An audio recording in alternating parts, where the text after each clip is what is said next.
Part जो है हमारा धर्म हम पढ़ रहे थे। कल हमने उसका शुरुआत की जो भूमिका है वह हमने ली थी।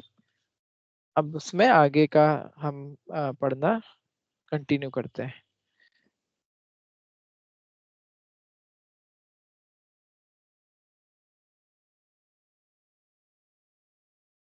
स्क्रीन शेयर दिख रहा है आप लोगों को ये भाग में? ठीक है, दिख रहा है। ठीक है, ठीक है। तो अभी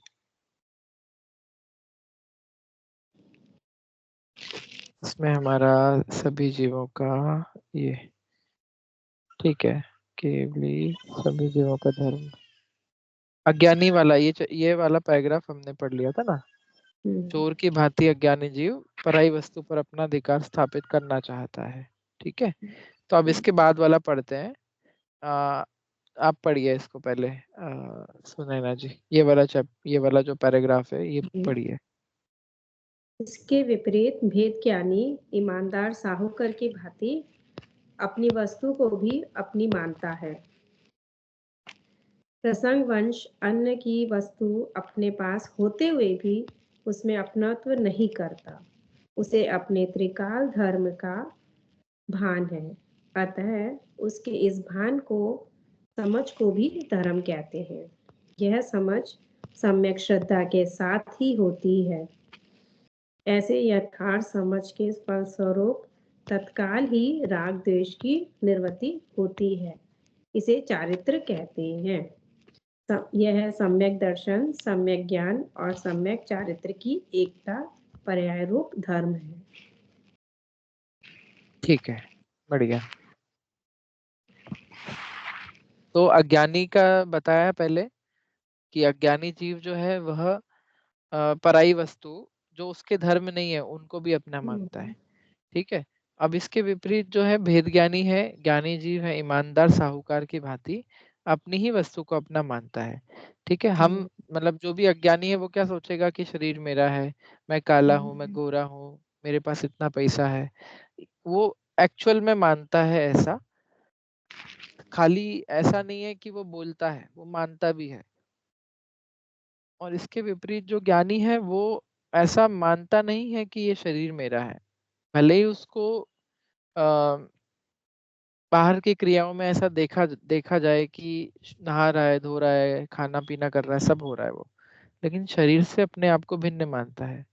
ठीक है, वो थोड़ा बहुत जो राग है उसको, उस राग के कारण ऐसा क्रियाएं करते हुए वो देखा जा सकता है।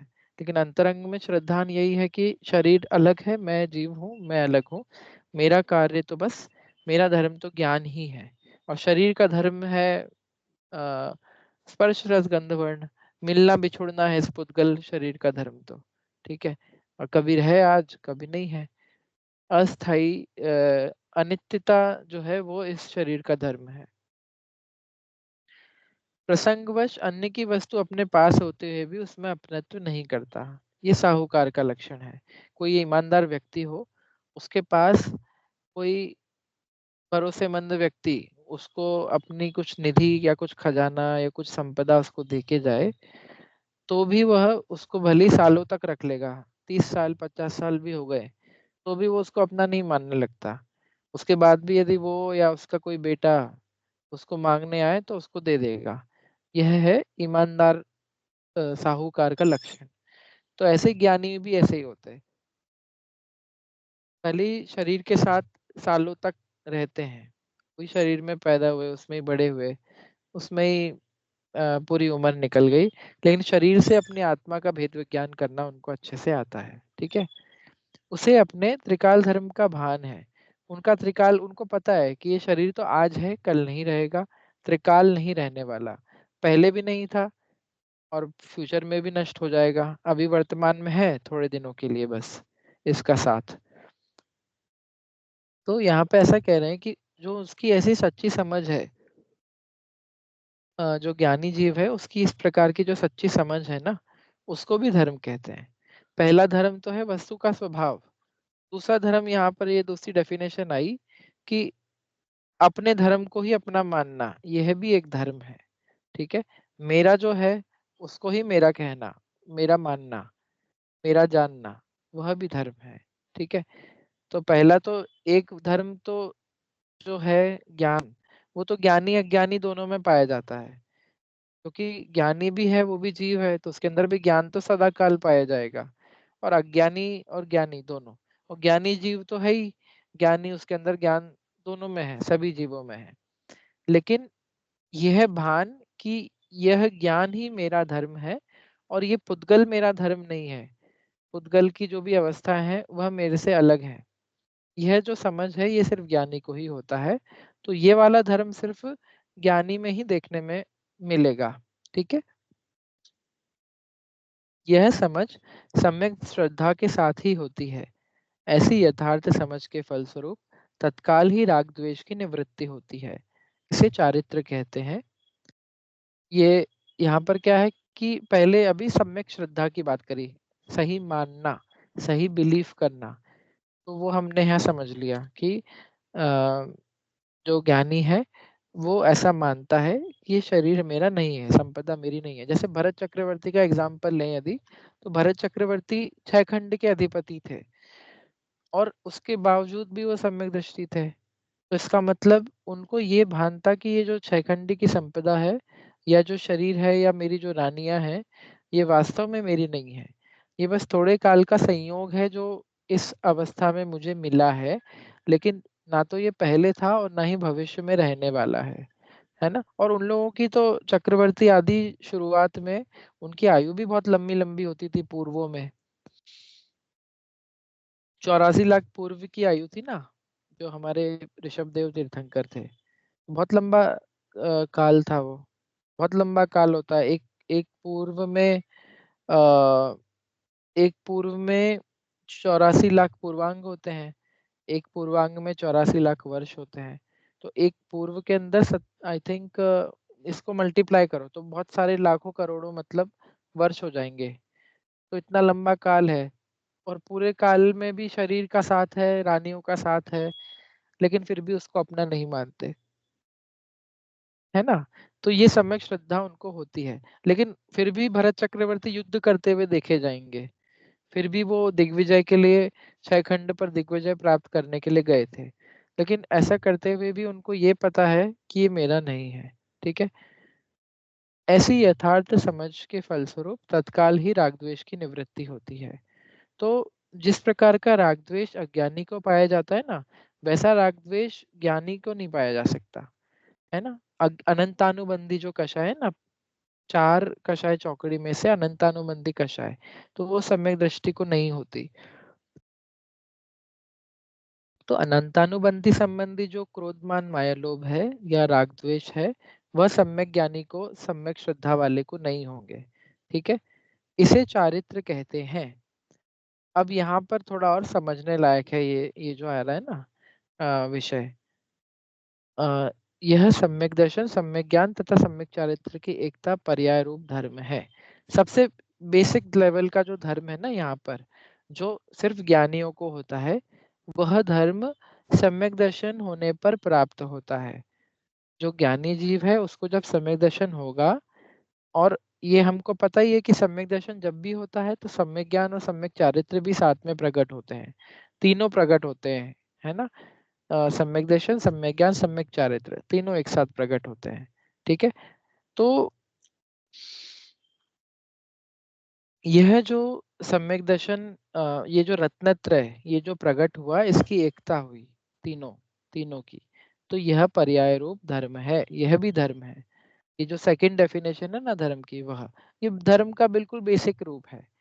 ऐसे धर्मी को, ऐसे ज्ञानी को राग द्वेष भी होते हुए देखे जाएंगे, है ना? इतना राग द्वेष भी हो जाएगा कि वह युद्ध करने भी जाएंगे, ठीक है, भोग करते हुए भी देखे जाएंगे। ऐसा सब करते हुए भी उनके अंदर धर्म का जो अंकुर है, जो धर्म है, वो प्रकट हो चुका है। क्यों? क्योंकि उनको सम्यक दर्शन प्राप्त हो चुका है, इसीलिए। ठीक है? तो ये तो बेसिक है एकदम। सम्यक चारित्र उनको है, लेकिन चारित्र अभी अपूर्ण है उनको। चारित्र, क्योंकि व्रत ग्रहण नहीं किए ना, ये सब लेवल्स होते हैं, देखो। सबसे सम्यक दर्शन प्राप्त हुआ, तो सम्यक दृष्टि जीव को कोई व्रत हो ऐसा जरूरी नहीं है, कोई व्रत नहीं भी हो, ऐसा हो सकता है। जब वो व्रत ग्रहण करेगा, अणुव्रत आदि ग्रहण करेगा, फिर मुनि दीक्षा लेगा, तो मुनि दीक्षा में छठे सातवें गुण स्थान में जाएंगे, तो वही धर्म बढ़ता जाएगा, उनको चारित्र रूप जो धर्म है ना वो बढ़ता जाएगा। ठीक है, तो ये भी समझ में आया आपको? थोड़ा कोई क्वेश्चन है क्या इसमें? थोड़ा सा डिफिकल्ट टॉपिक आ रहा है एक तरह से। हाँ, सम्यक सम्यक दर्शन, सम्यक ज्ञान, सम्यक चारित्र्य तो सिद्ध अवस्था में होता है कि अरिहंत अवस्था में? सम्यक दर्शन, सम्यक ज्ञान, सम्यक चारित्र तो रत्नत्रय गृहस्थ की अवस्था प्राप्ति मतलब मोक्ष, पूर्णता होती है। देखो मोक्ष में, पूर्णता। हाँ, हाँ, रत्नत्रय की प्राप्ति मतलब मोक्ष ना, कि नहीं नहीं, अरिहंत अवस्था में? रत्नत्रय की प्राप्ति तो गृहस्थ अवस्था में ही हो जाती है, कपड़े पहन करके। आपको भी हो सकता है ना, किसी को भी हो सकता है, जो संगी पंचेंद्री है उसको रत्नत्रय प्रकट हो सकते हैं गृहस्थ अवस्था में। लेकिन ये पूरे कंप्लीट कब होते हैं? तो वो मोक्ष अवस्था में कंप्लीट होते हैं, ऐसा है। दोनों में अंतर समझिए। जैसे इसका एक नहीं, मैं एग्जाम्पल लेते पूर्ण हैं। का पूछ रही थी, मतलब पूर्ण पूर्ण रत्नत्रय वो हाँ, मोक्ष, पूर्ण तो मोक्ष में ही होंगे, मोक्ष में अरहंत हुआ ना? अवस्था में ही हो जाएंगे पूर्ण। पूर्ण अरहंत अरिहंत अवस्था अवस्था में ही हो में जाएंगे। 13वें गुण स्थान में, 13वें गुण। सॉरी, 13वें में भी क्या, 12वें में ही पूर्ण हो जाएंगे, 13वें से अच्छा। भी पहले। 13वें में जो स्पेशल चीज होगी वो पूर्ण ज्ञान की प्राप्ति हो जाएगी, वो अलग चीज है। लेकिन 12वें में ही सम्यक दर्शन कंप्लीट, सम्यक ज्ञान कंप्लीट, भले ही सम्यक ज्ञान पूर्ण ज्ञान नहीं है, सम्यक ज्ञान है, और सम्यक चारित्र्य भी कंप्लीट हो जाएगा। सम्यक चारित्र्य क्योंकि पूरी कक्षाएं खत्म हो जाएगी उनको हम्म 12वें गुण स्थान में। ठीक है, ये गुण हम्म। स्थान का एक्चुअली टॉपिक अभी सिलेबस में नहीं है, बट हो सकता है आप लोगों ने गुणस्थान के बारे में सुना हो, इसलिए पढ़ा मैंने नहीं है अभी इतना डिटेल, हाँ, पर थोड़ा थोड़ा पता है, थोड़ा थोड़ा। सुनैना जी आपको आइडिया है गुणस्थान मतलब क्या होते हैं? नहीं, पढ़ा नहीं है, बस सुना ही है भैया जी के मुंह से कभी कभी कोई। लेवल्स होते हैं, कषाय जो कम होती जाती हैं, एक एक स्टेप ऊपर बढ़ते जाते हैं ना, छठवें गुण स्थान पे, सातवें गुण स्थान, ऐसे करके मुनि दीक्षा उसके बाद में। हाँ, तो ठीक कहा, मतलब लेवल्स ही होते हैं ये। गुणस्थान मतलब जैसे अभी अपन स्कूल में पढ़ते थे, अपने बच्चे स्कूल में पढ़ते हैं, तो क्या होता है, फर्स्ट में, सेकंड में गए, थर्ड में गए, फिर ट्वेल्थ में गए, फिर मतलब कॉलेज में गए, इस प्रकार से उनकी एजुकेशन होती है ना। तो एक लेवल से दूसरे में कब जाते हैं? जब उसका एग्जाम पास कर ले, नहीं तो नहीं जा सकते। तो ज्ञान की वैसे ही वृद्धि होती जाती है और कषाय कम होती जाती है, ऐसा कुछ? ज्ञान का जरूरी नहीं है, चारित्र की वृद्धि होती है। ज्ञान की वृद्धि चारित्र। तो, ज्ञान में कुछ भी हो उससे मतलब नहीं है। और ज्ञान वास्तव में क्या है, ये समझने लायक बात है एक, जो हम संसारी जीव है ना, हमारा ज्ञान विपरीत नहीं है वास्तव में। जो ज्ञान है ना वो अधूरा है। दो दो तरह से कर्म, जो चार कर्म होते हैं ना, अपने ये टॉपिक थोड़ा सा साइड में हो जाएगा लेकिन इसको समझना जरूरी है।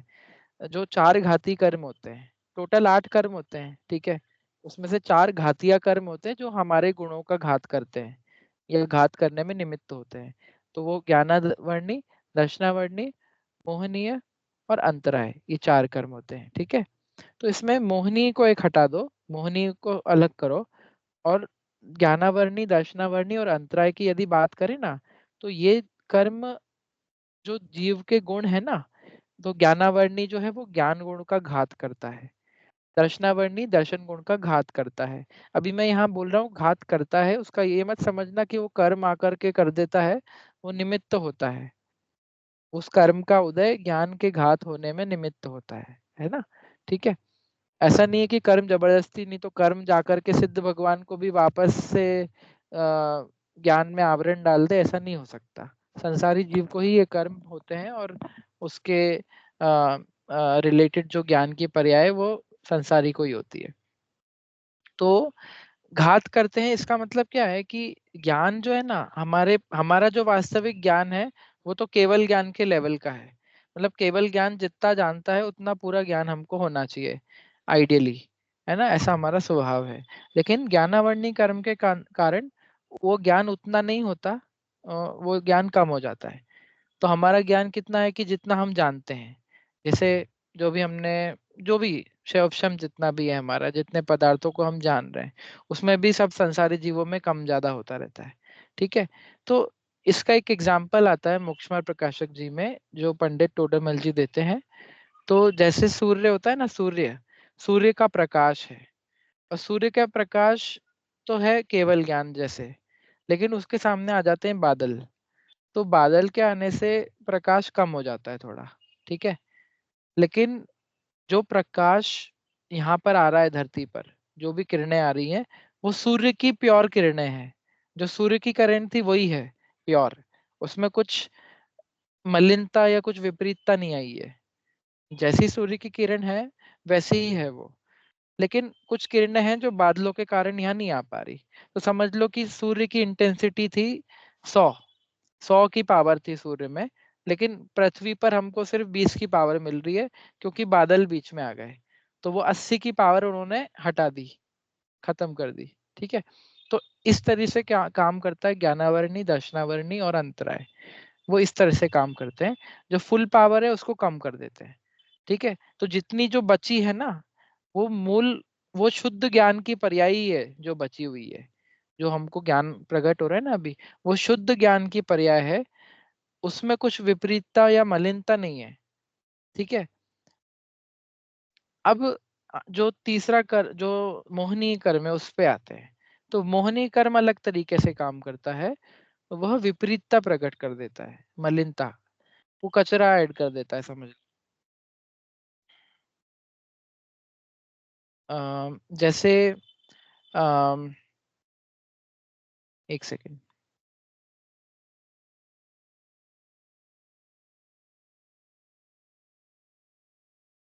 हाँ। जैसे जैसे कोई चश्मा होते हैं, चश्मे देखे होंगे आपने, कलरफुल चश्मा होता है। तो जैसे चश्मा है ब्राउन कलर का, तो आप पहन लो उसको, तो आपके सामने कोई वाइट चीज है वो भी ब्राउन दिखेगी आपको, है ना। या फिर और इसका एग्जांपल दें तो जैसे स्फटिक है, स्फटिक मणि की प्रतिमा होती है, उसमें यदि कुछ कागज लगा दो आप कलरफुल, तो वो पूरी प्रतिमा ही आपको उस कलर की दिखने लगती है। जैसे यदि स्फटिक तो है एकदम निर्मल कांच जैसा, लेकिन उसके नीचे लाल कलर लगा दिया, कागज लाल कलर का कपड़ा लगा दिया, तो वो पूरा स्फटिक लाल दिखने लगता है ना। तो ये क्या हो रहा है, ये विपरीतता हो रही है इसमें। पूरा का पूरा जो पूरा का पूरा स्फटिक है वो पूरा अलग कलर का दिख रहा है, तो वैसा है नहीं वास्तव में वो, है ना। लेकिन वो पूरा डिफरेंट अलग ही दिखने लग रहा है। तो ये मतलब क्या हुआ कि मलिनता आ गई है उसमें, विपरीतता। ठीक है। या फिर और भी एग्जांपल दे तो, जैसे किसी को कोई बीमारी है, तो वो बीमारी में उसको सब उल्टा ही दिखता है, या अलग दूसरा कुछ कलर का दिखता है उसको। तो ये जो चीज है ना, इस तरह से मोहनीय काम करता है। तो वो क्या करता है, वो श्रद्धान, दर्शन गुण और चारित्र गुण में ये वाला इफेक्ट क्रिएट करता है, मतलब उसको उल्टा कर देता है ना। कम ज्यादा वाला जो काम है वो ज्ञान दर्शन में होता है, ज्ञान दर्शन और वीर्य में। और उल्टा करने का काम होता है वीर्य इसमें, श्रद्धा गुण में और चारित्र गुण में होता है उल्टा। ठीक है। समझ में आ रहा है आपको, है ना। जैसे चश्मा पहन करके, कलरफुल चश्मा पहना, तो हर चीज अपने को उसी कलर की दिखने लगी, भले ही वो उस कलर की नहीं हो तो भी दिख रही है हर चीज, चाहे कुछ भी देखो। और सूर्य के सामने बादल आए, तो कुछ लाइट तो ढक गई और कुछ लाइट हमको मिल रही है। तो जो लाइट मिल रही है वो प्योर शुद्ध की किरण है, ऐसा नहीं है कि वो कुछ अलग है ना। और यदि इसको अपन चश्मे वाले एग्जाम्पल पे लाएं, तो ऐसा समझ लो कि चश्मा है तो वाइट पूरा, लेकिन बीच में एक पूरा डार्क है, बीच में एक छोटा सा होल किया हुआ है। तो होल के कारण हमको कम दिख रहा है या पूरा नहीं दिख पा रहा है ना। या फिर एक पर्दे का एग्जांपल ले लो, एक पर्दा लग रहा है, पर्दे से कुछ चीजें ढकी हुई है, कुछ चीजें दिख रही हैं। तो जो चीजें दिख रही है वो तो जैसी हैं वैसी ही दिख रही हैं, और जो चीज ढकी हुई है वो हमको दिख ही नहीं रही है। ये हो गया ज्ञानावरणी का एग्जाम्पल। और यदि ऐसा इसकी जगह पर्दा नहीं है, पूरा एक ग्लास है ग्रीन कलर का, तो उसके पीछे हमको पूरा ग्रीन ही दिख रहा है, चाहे जो भी चीज हो। ये एग्जाम्पल हो गया मोहनी कर्म का, है ना। मतलब दर्शन मोहनी और चारित्र मोहनी, तो वो विपरीत करता है ना। तो चारित्र के अंदर भी विपरीतता होती है अज्ञानी को, मिथ्या दृष्टि को, और श्रद्धान में भी मिथ्या दृष्टि को विपरीतता होती है। तो जैसे किस प्रकार की होगी अभी श्रद्धान में कि ये शरीर मेरा है, ये शरीर मतलब मैं काला हूं, मैं गोरा हूं, जो भी सारे जो मान्यताएं, मिथ्या मान्यताएं, वो इस प्रकार की इसमें होती है। ठीक है, दर्शन मोहनी के उदय में। और चारित्र मोहनी के उदय में क्या होता है, तो राग द्वेष आदि क्रिएट होते हैं। चारित्र का काम तो था आत्मा में लीन होना, लेकिन चारित्र बाहर मतलब पूरा राग द्वेष में, कषायों में जा रहा है, पूरा कषायों में लीन हो रहा है, राग द्वेष करने में लीन हो रहा है, तो वो भी उल्टा काम कर रहा है। जैसे श्रद्धा उल्टा काम कर रही है, वैसे चारित्र भी यहाँ उल्टा काम कर रहा है, तो इसलिए वो उल्टे हो गए, उनको विपरीत कर दिया, मलिन कर दिया, ये उनका काम है। ठीक है, तो ये हो हमने समझा। अब इससे मैं वो गुणस्थान समझा रहा था कि ये जो गुणस्थान है ना, तो ये विपरीत जो चारित्र की अशुद्धियां है ना, वो कम होती जा रही हैं। पहले तो श्रद्धान की कम होगी, शुरू के 4 गुणस्थान है वो श्रद्धा के अकॉर्डिंग होते हैं, तो चौथे गुणस्थान में श्रद्धा निर्मल हो जाती है, जो विपरीतता थी वो हट जाती है। थोड़ी बहुत प्रॉब्लम हो सकती है बेस्ड ऑन टाइप ऑफ सम्यक दर्शन। चौथे गुणस्थान में शायिक सम्यक दर्शन है तो वो पूरी प्योर श्रद्धा है उसमें, और चौथे गुणस्थान में यदि क्षयोपशमिक सम्यक दर्शन है तो श्रद्धा में थोड़ा सा दोष फिर भी हो सकता है, हल्का सा, ऐसा नहीं विपरीत उसको नहीं कहेंगे, थोड़ा सा दोष कहा जा सकता है। फिर उसके बाद 5वें से लेकर के 12वें तक के गुणस्थान जो होते हैं ना, वो पूरे चारित्र के अकॉर्डिंग होते हैं। मतलब चारित्र में और निर्मलता, कषाय कम होती जाती हैं, वो वैसे वाले होते हैं 5वें से लेकर 12वें तक। और फिर जो 13वां गुणस्थान होता है, 13वां 14वां, वो योग के कारण होते हैं। 13वें में योग पाया जाता है, 14वें में योग नहीं पाया जाता। और 13वें में एक और चीज स्पेशल होती है कि पूर्ण ज्ञान प्रकट हो जाता है, ज्ञानावरणी का कंप्लीटली अभाव हो जाता है और केवल ज्ञान प्रकट होता है। और 14वें में योग भी खत्म हो जाता है और फिर उसके बाद सिद्ध अवस्था को प्राप्त होते हैं।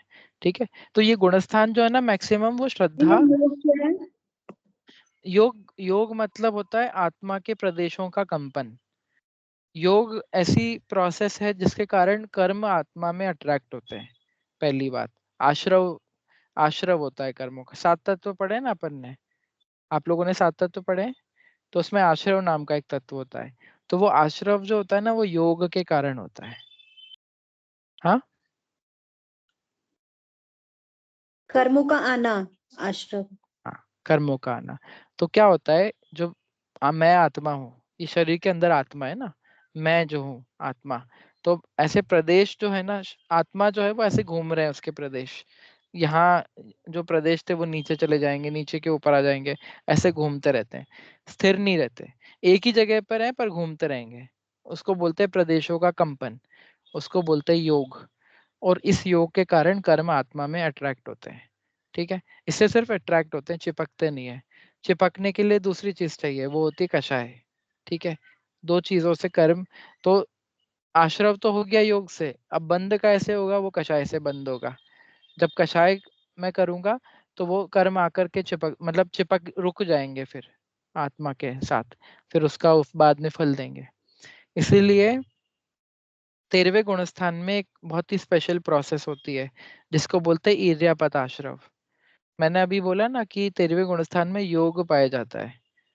अरहंत भगवान जो होते हैं ना, जिनकी दिव्य ध्वनि खिड़ती है, वो 13वां गुणस्थान है। जिनका समो शरण होता है, जहाँ पर उनकी दिव्य ध्वनि खिड़ती है, तो उस समय क्या होता है, अरहंत भगवान को कषाय तो 12वें गुणस्थान में कंप्लीटली फिनिश हो चुकी है, कषाय का नाम मात्र भी नहीं है उनको, है ना, लेकिन योग है अभी। तो उनको पता है, वो जो अरहंत भगवान है, जो समो शरण में जिनका उपदेश चल रहा है, उनको योग के कारण कर्म आते हैं, उनके आत्मा में अट्रैक्ट होते हैं। लेकिन चूंकि कषाय नहीं है तो वो कर्म बंधते नहीं है, आते हैं और निकल जाते हैं। इसलिए इसको बोलते हैं ईर्यापथ आश्रव। ये बहुत ही एडवांस सा टॉपिक है, तत्वार सूत्र जी में आया है इसका। दो प्रकार के आश्रव होते हैं, एक तो इर्यापत आश्रव और एक सांप्रदायिक आश्रव। सांप्रदायिक मतलब कषाय वाला, है ना। तो यदि कषाय होगी तो फिर बंद भी हो जाएगा साथ में, है ना। तो ये सबसे मतलब एक समझाने के लिए मैंने बोला, क्योंकि गुणस्थान की चर्चा आ रही थी। ईर्या समिति करके कुछ वर्ड होता है, ईर्या समिति, उसी को बोलते हैं भैया? हाँ, इर्या समिति मतलब चलते हैं, मुनिराज की समिति होती है इर्या की, देख करके चलना। तो जब मुनिराज इर्या समिति से गमन करते हाँ, हैं, मुनिराज चलते हैं ईर्या समिति से, ठीक। तो इर्या मतलब चलना है, चलने से रिलेटेड है, तो वो रुकते नहीं है। तो यहाँ हम्म, पर इर्या का मतलब है वो कर्म चलते जाते हैं, रुकते नहीं है। तो आत्मा में आए और चले गए, ऐसा रुके नहीं, इसलिए उसको इर्यापत आश्रव बोला जाता है ना। ठीक जी। तो वो क्यों होता है बताइए, किस कारण से होता है इर्यापत आश्रव? योग कर्म से। रुकते, हाँ, योग से कर्म रुकते नहीं है, योग से। जब भी जाते कोई पूछे हैं। आश्रव क्यों होता है, तो आश्रव योग के कारण होता है। और बंद क्यों होता है? बंद कषाय से होता है। कषाय से, मिथ्यात्व से, मिथ्यात्व को भी इंक्लूड कर लेना उसमें, ठीक है, सिंपल। तो जब योग मतलब सिंपल, ये जो मन वचन काय, 3 प्रकार के योग होते हैं, मन योग, वचन योग और काय योग। तो जब ये संसारी जीव के मन की, वचन की प्रवृत्ति देखी जाती है, तो उसके अकॉर्डिंग ये जो आत्मा के प्रदेश है वो भी तेज घूमते हैं, स्लो घूमते हैं, ऐसा होता है। जब शांत आपका मन वचन काय शांत होंगे ना, तो योग भी कम हो जाएगा, तो आश्रव भी कम हो जाता है उसके अकॉर्डिंग। और यदि आप बहुत चिंता में हैं, आकुलता में हैं, है ना, जैसे ऐसा लग रहा है कि अरे बहुत चिंता हो रही है, कोई चीज की टेंशन हो रही है, तो उसके साथ साथ प्रदेशों का कंपन भी बढ़ जाता है, फास्ट फास्ट घूमने लगते हैं आत्मा के प्रदेश। और उसके कारण नंबर ऑफ कर्म परमाणु भी ज्यादा बढ़ जाते हैं, जो कर्म परमाणु अट्रैक्ट हो रहे हैं ना, वो ऐसा ये जो है योग का और कषाय का स्वरूप है ना। तो ये गुणस्थान इनके कारण ही होते हैं। श्रद्धा के कारण 4 गुणस्थान, फिर चारित्र के कारण 5वें से 12, फिर 13-14 योग के अकॉर्डिंग होते हैं, है ना। तो ये समझने की बात है। इसमें ये समझना था हमको तो मेन, कि धीरे धीरे करके धर्म बढ़ता है। जब चौथा गुणस्थान होता है ना, तो उस समय चौथा गुणस्थान मतलब पहला सम्यक दर्शन का जो पहला गुणस्थान है, उस समय ही मोक्ष मार्ग तो चालू हो गया, उस समय ही धर्म चालू हो गया। पर धर्म का बिल्कुल छोटा सा अंश है, धर्म अभी अभी स्टार्ट हुआ है। फिर जैसे जैसे आप आगे बढ़ोगे, व्रत धारण करेगा जीव, मुनि दीक्षा धारण करेगा, तो वो धर्म उसका बढ़ता जाएगा, है ना। और ऐसे धर्म की पूर्णता कब हो जाएगी? जब सम्यक दर्शन, सम्यक ज्ञान, चारित्र की पूर्णता हो जाएगी, तब धर्म की भी पूर्णता हो जाएगी, ठीक है। ये कौन सा वाला धर्म है? 2 धर्म है, एक तो धर्म है वस्तु का स्वभाव, ठीक है, और एक धर्म है कि जो वस्तु का स्वभाव है वैसा ही जानना, वैसा ही मानना, वैसा ही चारित्र में भी लाना, वो दूसरा धर्म है, ठीक है। तो एक धर्म जो है पहला वाला, वो तो सबको ही होता है, हमेशा ही रहता है वो तो। और जो दूसरा धर्म है, वो हमको प्रकट करना पड़ता है पुरुषार्थ करके, अपनी जो श्रद्धा है, चारित्र है, उसको सही करके हमको वो व्रत, वो दूसरा धर्म प्रकट करना होता है, जिसकी चर्चा यहाँ पर हम कर रहे हैं, ठीक है। इसे चारित्र कहते हैं। तो यही राग द्वेष कम हो जाएगा, उसमें बहुत सारी चीजें होंगी। इसमें आगे पढ़ते हैं, आप पढ़िए अमिता जी।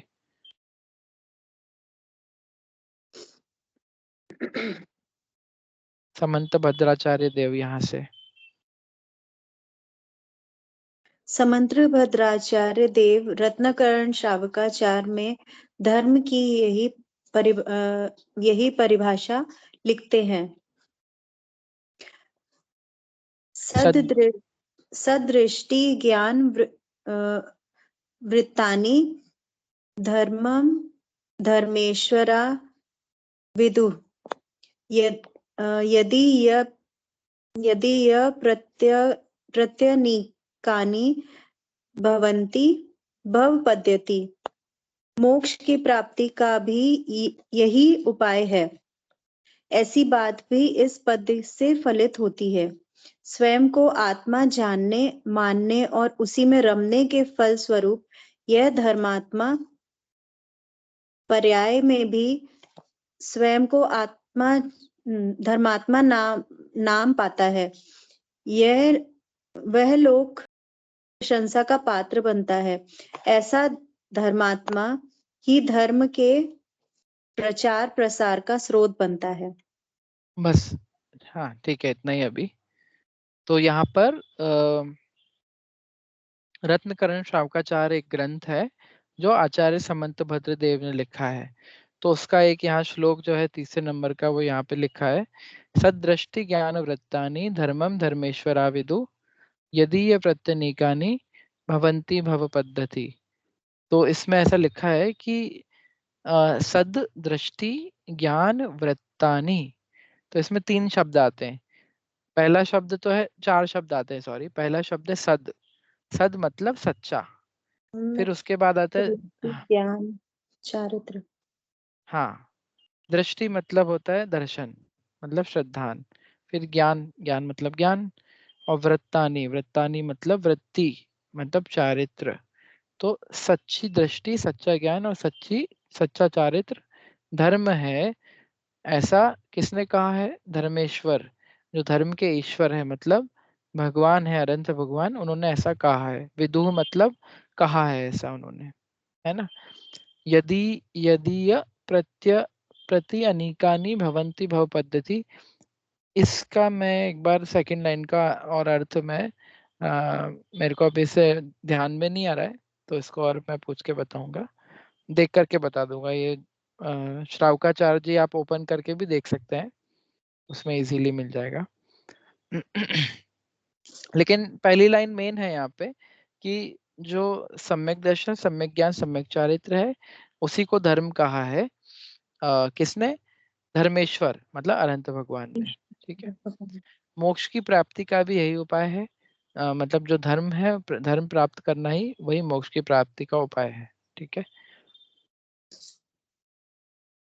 फिर इसके बाद लिखा है, स्वयं को आत्मा जानना, मानना और उसी में रमने के फलस्वरूप यह धर्मात्मा पर्याय में भी धर्मात्मा नाम पाता है। ये तो हम पढ़ चुके हैं ऑलरेडी कि जब अपने आप को आत्मा जानना, मानना और उसी आत्मा में लीन होने का कार्य होता है, ऐसे जीव को धर्मात्मा कहा जाता है, पर्याय से भी, है ना। द्रव्य से तो धर्मात्मा है, क्योंकि वस्तु स्वभाव धम्मो, जो पहली डेफिनेशन है उसमें। ठीक है। लेकिन पर्याय में भी धर्मात्मा तब कहा जाता है जब अपने धर्म को ही अपना मानने में, जानने में और अपने धर्म में ही लीन होना ऐसा जीव करता है, तब वही जीव लोक की प्रशंसा का भी पात्र बनता है। लोक में प्रशंसा भी उनकी होती है। अनंत भगवान की पूजा हम क्यों करते हैं? इसीलिए करते हैं क्योंकि उन्होंने अपने भैया धर्म को वही प्राप्त। सेकंड पॉइंट जो आपने धर्म का बोला कि अपने हम्म, परिश्रम पुरुषार्थ करके वो धर्म को प्रकट करना, उसको आत्मा मैं जीव आत्मा हूँ ऐसा जानना मानना, है ना, उसी को धर्म कहते हैं ये। हाँ, करेक्ट। ठीक है। तो ऐसा ही धर्मात्मा धर्म के प्रचार प्रसार का स्रोत बनता है। तो ये भी एक बहुत अच्छी बात है कि हर कोई यदि धर्म को फैलाना चाहे तो वो नहीं फैला सकते। जो स्वयं धर्मात्मा होते हैं ना, जिन्होंने स्वयं धर्म को धारण किया रहता है, वे ही धर्म की प्रभावना में निमित्त बन सकते हैं। यदि ऐसा कोई जीव है, वो महात्मा गांधी की स्टोरी सुनी होगी आपने। ऐसा बोलते हैं, एक स्टोरी आती है कि एक माँ अपने बच्चे को लेके आई महात्मा गांधी के पास कि भाई ये बहुत गुड़ खाता है, इसको गुड़ खाने की बहुत आदत है, मानता ही नहीं, मतलब खाता ही रहता है। तो आप इसको बोलिए, आप बोलोगे तो मान जाएगा। बहुत प्रभावशाली व्यक्तित्व थे वो तो। महात्मा गांधी बोलते कि अभी नहीं बोल सकता, आप मेरे पास लाना, 10 दिन बाद लाना। ठीक है। तो 10 दिन बाद फिर लाती हैं। तो फिर वो बोलते कि नहीं, मैं अभी नहीं बोल सकता, 10 दिन बाद लाना फिर। तो ठीक है भाई, फिर बाद में 10 दिन बाद लाती है। फिर वो बोलते हैं कि अब रुक जाओ, बस 5 दिन का टाइम और दो, 5 दिन बाद लाना, तब मैं इसको बोलूंगा। तो फिर 5 दिन बाद लाती, तब अब महात्मा गांधी बोल देते हैं बच्चे को कि बेटा ये गुड़ मत खाया करो, इतना अच्छी आदत नहीं, दांत खराब हो जाएंगे तुम्हारे। ठीक है। तो वो माँ उसकी बोलती कि आप इतना ही बोलना था तो आप पहले ही बोल देते, मुझे इतनी बार क्यों बुलाया आपने? तो वो बोले कि पहले जब आपने मेरे से पूछा था तो मेरी खुद की गुड़ खाने की आदत थी, मैं ही खुद खूब गुड़ खाता था, तो मैं इसको कैसे बोलता, जो चीज मैं खुद ही कर रहा हूँ तो, है ना, तो उसका असर नहीं होता। तो फिर बाद में मैंने कम किया, छोड़ा, इसलिए मेरे को इतना समय लग गया बोलने में। तो ये चीज़ बहुत इम्पोर्टेंट है कि जो चीज़ हम खुद फॉलो नहीं कर पाते उसका इतना असर नहीं पड़ सकता, जो स्वयं फॉलो की जाए। इसलिए जो सिर्फ बोलता रहता है उसका कुछ मतलब नहीं है। यदि आप अपने जीवन में भी वो चीज़ देखी जाए तब वास्तव में उसकी प्रभावना होती है। तो बोल बोल करके जितना भी हम फैलाएं उससे ज़्यादा धर्म की प्रभावना एक मुनिराज के माध्यम से होती है, क्योंकि मुनिराज अपने जीवन में धर्म को लाए हैं। तो कितना भी कोई बोले उससे उतनी नहीं होगी प्रभावना। और फिर सबसे ज्यादा होती है धर्म की प्रभावना, वो समशरण में होती है अनंत भगवान के, क्योंकि उनको धर्म की पूर्णता प्राप्त हो गई है ना। तो यहाँ पर यही कहा है कि ऐसा ही जो धार्मिक धर्मात्मा है वो धर्म के प्रचार प्रसार का स्रोत बनता है, उससे ही धर्म का प्रचार प्रसार होता है। ठीक है। तो और एक लाइन ये और पढ़ लेते हैं कि न धर्मो धार्मिक बिना, मतलब धर्म धार्मिक के बिना नहीं होता। जो धर्म है वो धार्मिक के बिना नहीं होता, धर्मात्मा के बिना धर्म का कोई मतलब नहीं है। इसको थोड़ा सा सिंपल लैंग्वेज में सोचें अपन तो, जैन धर्म है, अपन जैन धर्म के फॉलोअर्स हैं, ठीक है। लेकिन ऐसा समझो कि जैन धर्म है लेकिन जैन धर्म को मानने वाला एक भी नहीं है। मंदिर है बहुत सारे, सब है, जिनवाणी भी है, सब सुरक्षित है, लेकिन उसको पढ़ने वाला कोई नहीं है, जिनवाणी को मंदिर में जाने वाला कोई नहीं है। तो क्या कहा जाएगा? जैन जैन धर्म नहीं बचा अब, है ना। ऐसा अभी तो ऐसा नहीं है ना, हमारा पुण्य उदय है। लेकिन ऐसा हो जाए तो उसका मतलब ये कहा जाएगा कि जैन धर्म नहीं है, क्योंकि धर्म तब होगा जब उसको मानने वाले होंगे, धर्मात्मा जीव होंगे, तब वह धर्म वास्तव में होगा। तो यहाँ पर यही कहा है। ठीक है। तो इस प्रकार हमने यहाँ तक और इसको समझ लिया। थोड़ा दूसरी चर्चा भी हो गई आज गुणस्थान आदि के माध्यम से। उससे यही समझना है कि धर्म कैसे कैसे बढ़ता है जीवन में। जब चारित्र का मेन रोल है, देखो बाकी सब तो ठीक है, श्रद्धान सम्यक दर्शन होता है तो धर्म की बस स्टार्टिंग होती है। लेकिन पूरा धर्म तब होता है जब चारित्र में शुद्धता या चारित्र की आत्मा में लीनता बढ़ती जाती है, तब धर्म वास्तव में कंप्लीट होता है। तो ये हमने पढ़ा, बस अभी इतना ही लेंगे, ये कुछ एक से प्रश्न हो तो। तीन तक, एक से गुणस्थान में एक गुणस्थान से 3 तक 1 से 4 सम्यक तक, दर्शन, एक एक से से चार चार तक तक श्रद्धा गुण का काम है ना। श्रद्धा उसको गुण आप, का काम। हाँ, 5 ठीक से है, और 12 तक 5 चारित्र से, गुण, ठीक, मतलब चारित्र गुण की तारतम्यता, प्लस हाँ, माइनस, कम ज्यादा। और फिर 13 और 14 जो है वो योग के कारण के कारण है ना। 13वें 13, में योग है, वैसे जी, 13वें में योग है ऐसा मैंने बोला, लेकिन वास्तव में पहले से 13वें पूरे में योग है ही सही वो। लेकिन 13वें में सिर्फ योग है, इसलिए कषाय खत्म हो चुकी है। तो ये क्यूमुलेटिव है, मतलब 1 से 4 तक भी मिथ्या चारित्र तो है ही सही, चारित्र तो है, चारित्र की अनकम्प्लीटनेस है, थोड़ा सा चारित्र होता है चौथे में प्रकट, पर वो ज्यादा नहीं होता। पर चौथे में श्रद्धा तो ठीक हो जाएगी, उसके बाद उसके आगे चारित्र की चलती रहेगी। वो चारित्र बढ़ता बढ़ता हुआ फिर वो 12वें में पूर्ण हो जाएगा, है ना। तो 12वें तक भी और 13वें तक भी योग तो पूरे में ही है, क्योंकि योग तो बाद में जाएगा सबसे लास्ट में 14वें में। पर 13वें में है सिर्फ योग, इसलिए 13 और 14 गुणस्थान योग के कहे गए हैं।